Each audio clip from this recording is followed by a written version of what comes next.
Salut à tous. Attendez un petit peu. Limos. Et voilà, je pense que c'est nettement plus agréable. On va maintenant pouvoir commencer cette vidéo. Bonjour à tous, on se retrouve aujourd'hui pour une nouvelle vidéo chronique de toute une saga que vous connaissez sûrement mais que je tenais absolument à vous présenter un jour en vidéo. Il s'agit bien sûr de la saga Harry Potter de J.K. Rowling qui contient 7 tomes et qui contient également 8 films, mais aujourd'hui on va juste parler des livres. Avant de commencer, je voudrais tout de même préciser que si vous n'avez jamais lu les livres, je risque peut-être de vous spoiler quelques petits trucs.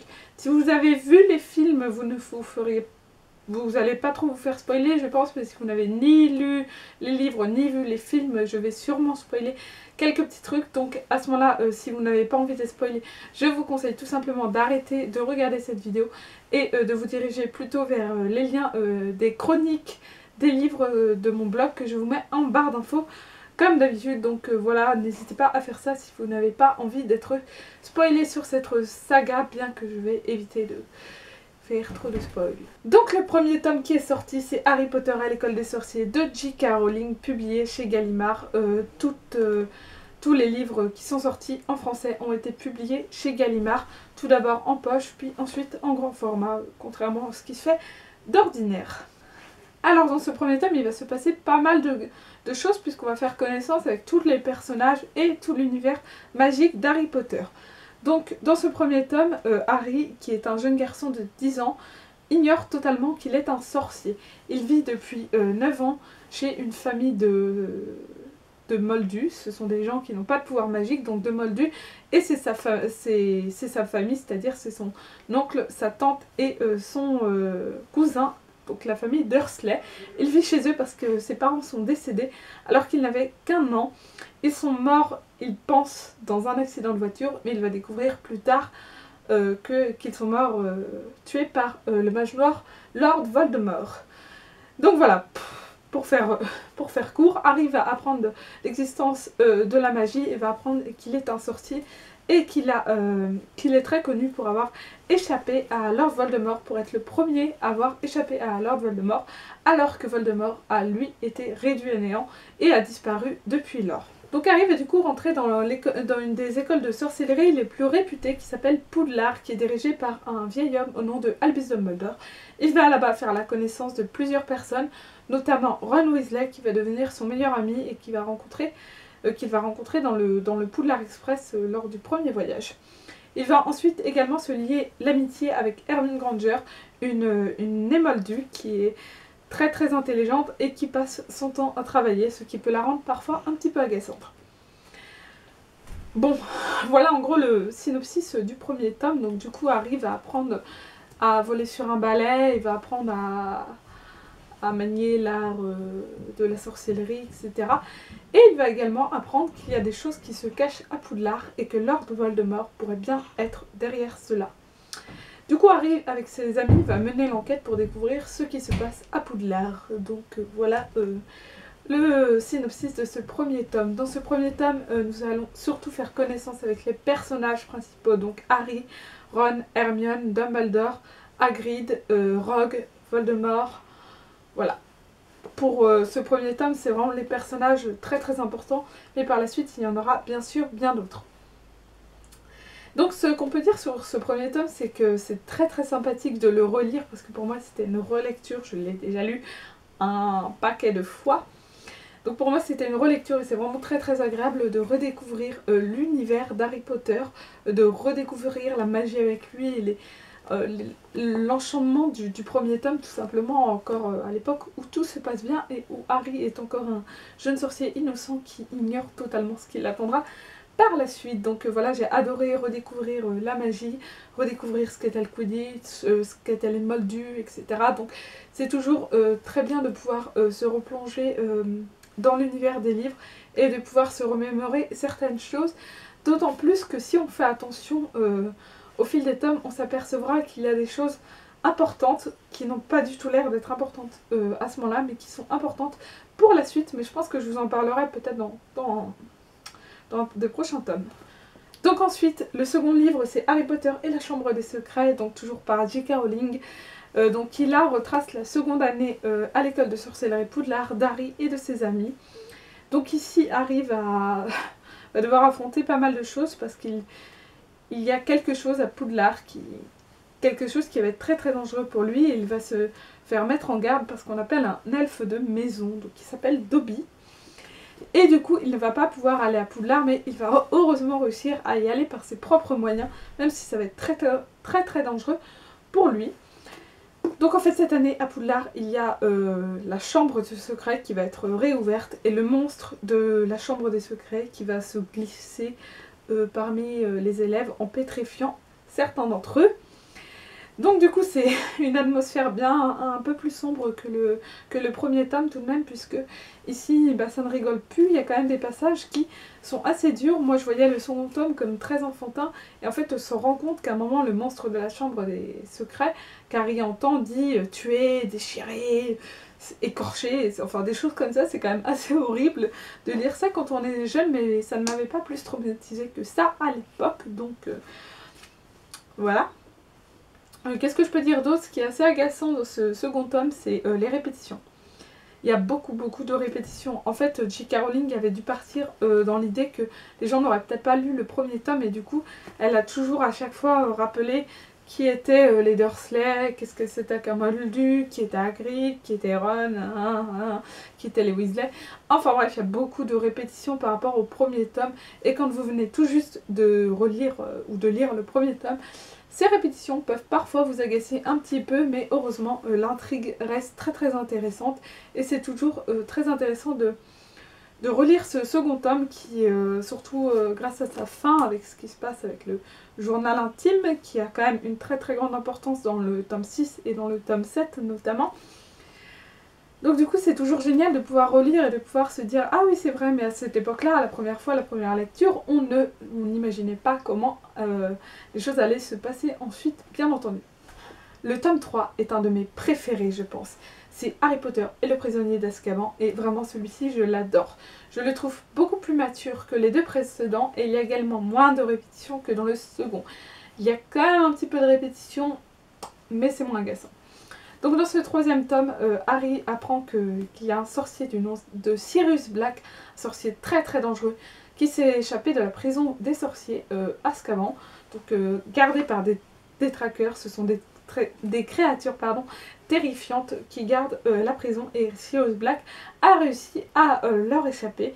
C'était un des grands partisans de Voldemort, et il est apparemment à la recherche d'Harry, qui du coup se retrouve de nouveau en danger.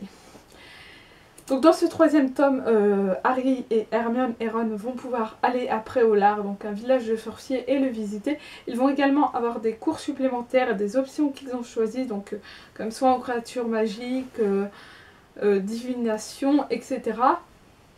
Du coup ça rajoute pas mal de nouvelles petites choses dans ce troisième tome, et personnellement j'ai trouvé ça très intéressant. J'ai trouvé que ça devenait un petit peu plus mature.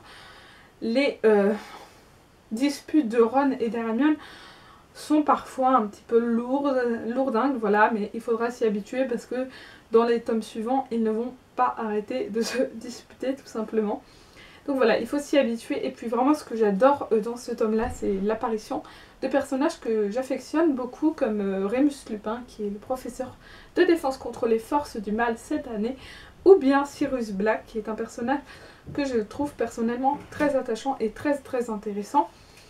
Donc du coup voilà, j'ai beaucoup aimé enfin j'adore toujours relire ce troisième tome, et le film est également un de mes préférés parce que je trouve que les acteurs incarnent à la perfection les personnages, donc les acteurs qui jouent Remus Lupin et Sirius Black, et l'acteur qui joue Severus Rogue, donc Alan Rickman. Je trouve qu'ils incarnent parfaitement les personnages, et c'est ce qui me plaît tellement. En plus de ça, les révélations à la fin de ce tome, donc dans la cabane hurlante, sont tout simplement très intéressantes. Même si vous avez déjà lu les livres et que vous connaissez ces révélations, c'est toujours bien de pouvoir se les remémorer, comme je disais tout à l'heure. Toujours bien de pouvoir se remémorer les choses, et moi j'adore ça tout simplement. J'adore ce tome, c'est un de mes préférés, et vraiment si vous n'accrochez pas aux deux premiers, je pense que ça vaut quand même le coup de continuer la saga et de tenter avec le troisième au moins. Le tome 4, c'est Harry Potter et la Coupe de Feu, et c'est celui que j'ai le plus relu. En fait c'est le premier que j'ai eu, donc là c'est La version que j'ai rachetée en grand format, j'avais le poche à la base et il est tout abîmé, il est presque plus lisible. Harry va se retrouver encore une fois dans une situation périlleuse. Donc ça commence avec la Coupe du Monde de Quidditch, qui est très mal retranscrite, je trouve, dans le film, parce que y a rien qui se passe en fait, tout simplement, alors que dans le livre, c'est quand même un passage intéressant et important. Ensuite, arrivé à Poudlard, Harry et ses amis vont apprendre qu'ils vont être rejoints vers le début de l'année par deux autres écoles, donc pas complètes, quelques élèves de deux autres écoles, donc une école française, Beauxbatons, et une école qui se situe dans le Grand Nord, Durmstrang, donc on ignore d'où elle vient, et donc les directeurs de ces deux écoles vont venir avec une douzaine d'élèves chacun pour participer au tournoi des 3 sorciers. Donc le tournoi des 3 sorciers n'avait pas été organisé depuis des années parce qu'il y avait beaucoup trop de morts, mais cette année ils ont décidé de le remettre avec beaucoup plus de sûreté pour les élèves qui participeraient. Donc il y a un élève dans chaque école, dans chacune des 3 écoles qui concourent, qui vont être désignés. Donc un élève de Poudlard, un élève de Beauxbatons et un élève de Durmstrang, et qui vont devoir accomplir 3 tâches très dangereuses. Et donc ceux qui obtiendront le nombre maximum de points à chaque tâche se verront attribuer plus de chances pour les tâches suivantes. Et donc la dernière tâche consiste à rapporter la coupe de feu, voilà, à rapporter la coupe de feu, le trophée des 3 sorciers, que le gagnant remporte donc, voilà, ainsi que un sac de 1000 galions et une gloire éternelle. Et Harry va se retrouver malgré lui entraîné là-dedans, puisque quelqu'un inscrit son nom et qu'il va être le 4e champion du tournoi. C'est une première qu'il y a un 4e champion au tournoi des 3 sorciers, et Harry va s'y retrouver et va devoir affronter des dragons, des sphinx et plein de créatures inimaginables. Et il va devoir affronter bien pire que ça. Il va devoir affronter pour la première fois depuis l'âge de 1 an, la mort. Donc la mort de quelqu'un qui va mourir à la fin de ce 4e tome. Donc voilà, ça annonce vraiment clairement la couleur pour des tomes beaucoup plus sombres pour la suite. Parce que c'est la première fois qu'il y a réellement un mort important dans Harry Potter, qui en plus est un jeune, puisqu'il s'agit d'un élève. Donc la fin de ce 4e tome marque aussi le retour de Voldemort, qui va réapparaître d'entre les morts. Enfin, voilà.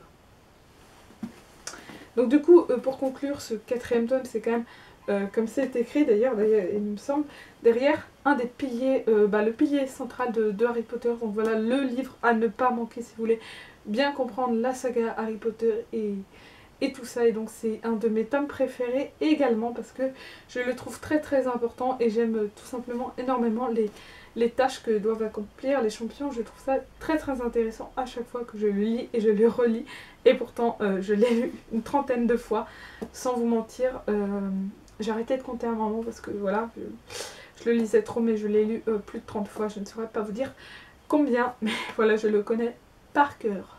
Le tome 5 va être clairement beaucoup plus sombre que les précédents, puisque comme je le disais, Voldemort est de retour. Et personne ne veut croire Harry lorsqu'il annonce que Voldemort est de retour. Seul Dumbledore semble le croire, et Dumbledore est discrédité par tout le monde, par la Gazette du Sorcier, donc le journal des sorciers, et par le ministère de la Magie. Donc dans ce 5e tome, Harry va devoir affronter encore une fois beaucoup trop de choses pour un garçon de 15 ans. Il va devoir également affronter le regard des gens qui ne le croient pas, et il va également devoir affronter le professeur Dolores Umbridge, qui est le nouveau professeur de défense contre les forces du mal. Un professeur que vous aimerez détester également, tout comme moi je pense, un personnage qui est vraiment antipathique, détestable, méprisable, sadique, horrible, mauvais, tout ce que vous voulez. Voilà, je pense que tout le monde est d'accord pour dire que Dolores Umbridge est vraiment le pire personnage de Harry Potter, le plus détestable, le plus haïssable. C'est vraiment un personnage affreux qui est quand même assez important, du moins dans ce 5e tome. Donc du coup, dans ce 5e tome, la résistance s'organise face à Voldemort, et Dumbledore a reconstruit l'Ordre du Phénix, donc l'association secrète qui luttait contre Voldemort la première fois, donc qui est reconstruite de nouveau. Et Harry, Ron et Hermione retournent à Poudlard comme avant, mais les choses vont être bien moins amusantes, avec Ombrage qui va un peu semer la zizanie. À la fin de ce 5e tome, nous allons encore devoir subir la mort d'un personnage important qui est vraiment quelqu'un de très très important aux yeux de Harry, qui est un des derniers membres de sa famille qui lui reste, à part les Dursley. Donc c'est son parrain, Sirius Black, comme vous le savez sûrement. Donc je pense que cette mort a affecté beaucoup de monde. Moi c'est vrai qu'elle m'a rendue très triste, même si Sirius m'a agacée dans ce 5e tome lorsqu'on a découvert ce qu'il avait fait étant jeune à Severus Rogue. Harry Potter et le Prince de Sang Mêlé est le 6e tome et je le trouve particulièrement très intéressant parce qu'on apprend beaucoup de choses sur Lord Voldemort. Avec Dumbledore et Harry, on va replonger dans le passé de Voldemort et apprendre des choses sur lui quand il était jeune, sur ce qu'il a pu faire, et aussi sur les Horcruxes. Vous savez pas ce que c'est les Horcruxes? Un Horcrux, c'est un fragment d'âme qui a été mis dans un objet quelconque pour protéger la personne si jamais on la tue. Donc voilà, si vous avez créé un Horcrux, donc séparez votre âme en deux et que vous avez mis une part de votre âme dans cet Horcrux, si on essaie de vous tuer, vous n'allez pas mourir puisqu'il y aura une partie de votre âme qui restera sur Terre. Et c'est ce que Voldemort a fait, c'est ce qu'on va apprendre dans ce tome 6, pardon. Et on va également apprendre que Voldemort n'a pas seulement séparé son âme en deux parties, mais en beaucoup plus que ça. Et donc Harry et Dumbledore vont partir à la quête de ces Horcruxes pour tenter de les détruire puisque c'est le seul moyen de pouvoir tuer Lord Voldemort. Donc voilà, du coup, c'est vraiment très important dans ce 6e tome. En fait, ça s'appelle Le Prince de Sang Mêlé, donc qui n'a au final pas tellement d'importance, puisque le Prince de Sang Mêlé, c'est la personne qui écrivait dans le manuel de potions qu'Harry va récupérer, et donc une personne très intelligente qui connaissait des sorts que les autres ne connaissaient pas, et qui était très douée en potions. Et donc Harry va se demander vaguement qui c'est ce Prince de Sang Mêlé. Mais c'est vraiment pas le plus important dans ce livre-là. C'est vrai que le personnage a de l'importance, mais le Prince de Sang Mêlé en lui-même, pas tellement, je trouve, moi personnellement. Après, le titre est pas forcément très bien choisi, mais je le trouve plus sympathique que Harry Potter et les Horcruxes, ou quelque chose comme ça personnellement. Je préfère celui-ci, et puis voilà.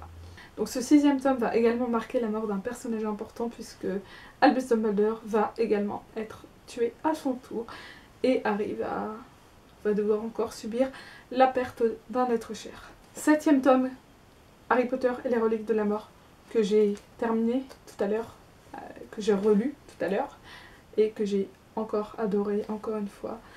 Donc dans ce 7e tome, Harry, Ron et Hermione ne retournent pas à Poudlard, ils partent tous les trois à la quête des Horcruxes, voilà, pendant une année, pour essayer de tous les détruire, de trouver un moyen de les détruire et de trouver les Horcruxes. Donc voilà, c'est un gros travail qui les attend, d'autant plus qu'Hermione est traquée parce que c'est une née moldue, et les nés moldus sont désormais traqués. Voldemort a pris une grosse part de pouvoir.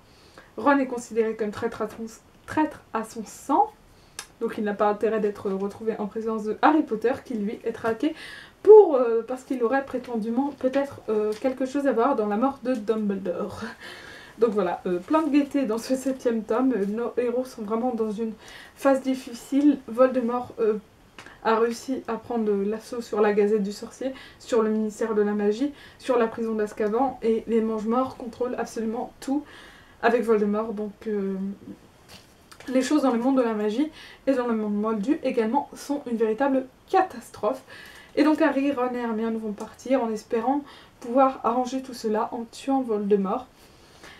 Donc une bonne partie de ce tome, enfin de ce 7e tome est consacrée à la recherche des Horcruxes. Donc voilà, au début nous avons autre chose, et ensuite ils s'enfuient, ils sont obligés de s'enfuir et de partir à la recherche des Horcruxes comme ils l'avaient prévu. Et à peu près 200 pages avant la fin, ils vont essayer ils vont devoir pénétrer dans l'enceinte de Poudlard alors qu'ils sont absolument recherchés par tout le monde, donc c'est quelque chose de très dangereux pour eux de pénétrer à Poudlard, et ça va déclencher une guerre. Donc Voldemort va arriver pour essayer de tuer Harry, les gens vont prendre sa défense et donc ça va créer une véritable guerre entre les Mange-Morts et les Harry et l'Ordre du Phénix et tout ça. Du coup, il va y avoir pas mal de morts, comme vous pouvez vous en douter. Bon, un peu tout au long du livre, avec par exemple, pour ceux qui l'ont lu, la mort d'Edwige, la chouette d'Harry au début du tome 7, ainsi que la mort de Folleuil qui arrive au début du tome 7, qui sont assez surprenantes, assez inattendues quand même. Ce que je trouve vraiment dommage, c'est que la mort de Folleuil est, je trouve, vraiment passée presque à la trappe. Voilà, on apprend Folleuil meurt et puis on passe presque tout de suite à autre chose, ce que j'ai trouvé un petit peu dommage, et ce qui arrive également à quelques autres personnages comme Remus et Tonks, dont on ne va pas plus parler que ça. Voilà, Harry les a vus morts, oh mon dieu c'est horrible. Pareil pour Colin Creevey. Voilà, j'ai trouvé que leur mort était un petit peu passée à la trappe et que du coup on n'avait pas trop l'occasion de s'en attrister. Contrairement par exemple à Dobby, dont la mort est absolument horrible à mes yeux. Voilà, je suis toujours très émue quand je lis le passage où il est mort et les derniers mots qu'il prononce, qui sont également les premiers mots qu'il a prononcés lors de son apparition dans le tome 2, qui sont Harry Potter. Donc voilà, j'ai trouvé ça très triste et comme d'habitude, j'ai versé ma petite larme pour Fred Weasley qui meurt de manière horrible avec cette phrase « Le fantôme de son dernier rire ». Toujours gravé sur son visage. Voilà, cette phrase qui me fait fondre en larmes à chaque fois, la première fois que je l'ai lu. Pour vous dire, je n'arrivais plus à me concentrer sur le livre, tellement j'étais en train de pleurer. Donc voilà pour résumer ce 7e tome, et je pense que vous le connaissez tous si vous avez regardé la vidéo jusqu'ici en tout cas. Pour conclure, je voudrais vous dire pourquoi j'aime tellement Harry Potter. Donc Harry Potter, en fait, je l'ai découvert il y a une dizaine d'années, lors de la sortie du premier film, donc il me semble que c'était en 2001, mais pardonnez-moi si je me trompe, mais il me semble que c'était en 2001 que le premier film est sorti en France. Et on devait aller le voir avec l'école primaire dans laquelle j'étais. Moi j'étais pas plus emballée que ça, voilà, ça m'intéressait pas, un truc de magie et tout. J'étais un peu, ouais non, pas trop. Et au final, j'ai bien aimé, j'ai trouvé ça sympa, j'avais beaucoup aimé. J'ai ensuite visionné le second film qu'on m'a offert en DVD. Et après ça, un peu plus tard, après la sortie de second film en DVD, j'ai commencé à lire les livres. Arrivé au 3e film, sorti en France, j'étais rendue au 4e tome. Il me semble que j'avais déjà lu le 3e, en tout cas c'est sûr, j'avais déjà lu les 3 premiers. Et là je commençais vraiment à aimer énormément Harry Potter. Et donc à la sortie du tome 6, totalement fan, ça y est, et puis on ne pouvait plus rien pour moi. C'était fini, je faisais partie d'une des milliers de fans d'Harry Potter. Donc pourquoi? Eh bien parce que Harry Potter c'est quand même une saga qui nous a suivis pendant des années, avec laquelle on a grandi pour beaucoup.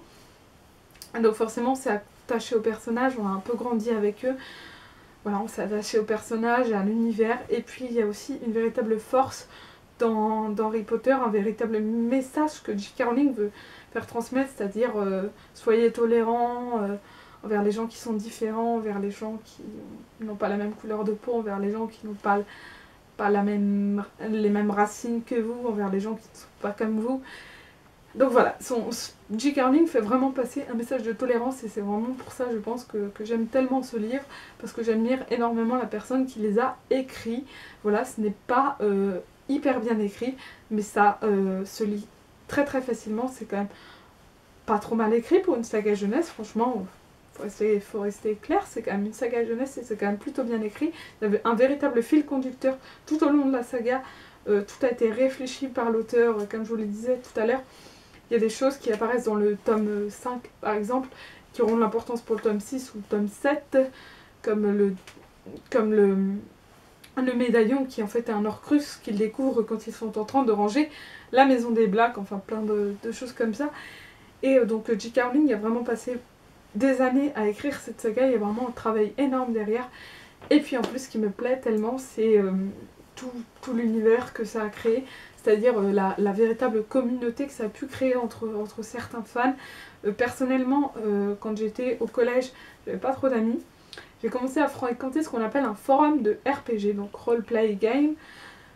Et là je me suis fait des amis et là je discutais avec eux, je faisais du roleplay game. Et c'était absolument génial et c'était un très très bon moment de ma vie dont je me souviens bien. Voilà, c'est quelque chose qui m'avait vraiment fait du bien à l'époque. Depuis peu, j'ai repris le roleplay game. Je vous mettrai le lien du forum sur lequel je suis en barre d'infos. Donc mon personnage s'appelle Roxane Setterfield. Je joue également Ron Weasley, donc voilà, si jamais vous vous inscrivez sur le forum, n'hésitez pas à me le faire savoir, mais je vous en parlerai peut-être dans une prochaine vidéo. Mais donc voilà, les forums de RPG ont eu beaucoup d'importance dans ma vie à un moment donné, et c'était beaucoup des forums de Harry Potter. Donc voilà, il y a des personnes que j'ai rencontrées grâce à ça. J'ai été au studio Harry Potter,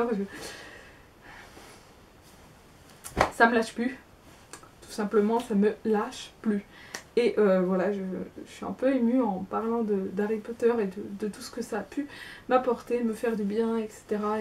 Et c'est vraiment une saga que je pense que tout le monde devrait lire avant de juger, parce que j'entends beaucoup de gens qui n'ont pas lu les livres, qui ont parfois vu les films, quelques-uns par-ci par-là, et qui disent ouais, c'est pour les gamins, c'est nul. Ne vous fiez pas aux films, vraiment, faut arrêter de se fier aux films. Les livres sont très très différents. Les films ne sont pas mauvais en soi, mais ils ne font pas forcément honneur aux livres, qui eux sont tellement plus travaillés, tout simplement. Enfin, voilà, il y a beaucoup plus de choses importantes, bien détaillées dans les livres, ce qui est tout à fait normal. Mais donc voilà, faut pas se fier aux films, et faut pas se fier à ce qu'on peut penser en se disant ouais, c'est de la médecine, gna gna. C'est bien plus que ça, et donc faut réussir à s'y intéresser. Moi au début je disais ouais, et voilà, au final maintenant qu'est-ce qui se passe? Je me retrouve avec une écharpe Harry Potter, avec des objets Harry Potter que vous voyez peut-être là. Je suis totalement accro et je ne le regrette pas. C'est vraiment la saga de toute ma vie. Je pense que ça restera ancré en moi toute ma vie. Voilà, j'y resterai attachée, et bon bah voilà, merci J.K. Rowling pour, même si je verrai pas ce message, mais merci à J.K. Rowling pour nous avoir fait passer de si bons moments. Merci aussi à elle pour le soutien qu'elle apporte à ses fans, les réponses qu'elle leur apporte. Voilà, elle est très très proche d'eux, et vraiment, ça, je trouve ça très très bien, parce que quelqu'un qui est devenu aussi populaire pourrait totalement se désintéresser de tous ses fans très très nombreux. Mais ça, c'est pas le cas de J.K. Rowling. Elle, il y a quelqu'un, elle voit une jeune fille qui a perdu ses parents, et cette jeune fille écrit un message d'espoir qui est dit dans Harry Potter. Et bien J.K. Rowling, qu'est-ce qu'elle fait? Elle lui envoie une lettre. Et donc ça, je trouve ça merveilleux, et je l'applaudis, je l'admire pour ce qu'elle fait, pour tout cet argent qu'elle donne à ses associations, tout cet amour qu'elle transmet à ses fans, toutes ces choses qu'elle leur dit. Et notamment, comme quoi, l'autre fois, elle avait dit sur Twitter que nous y avons tous été à Poudlard, qu'on y a tous été. Et elle reprend une phrase que Dumbledore a dit à Harry dans le tome 7. Bien sûr que ça s'est passé dans ta tête, mais pourquoi il faudra en conclure que cela n'est pas réel? Et donc voilà, je pense que je vais conclure ça en vous disant ça, et puis en vous disant à bientôt pour une vidéo moins émouvante. Là, je me sens toute émue, vous voyez. Allez, à la prochaine. Nox.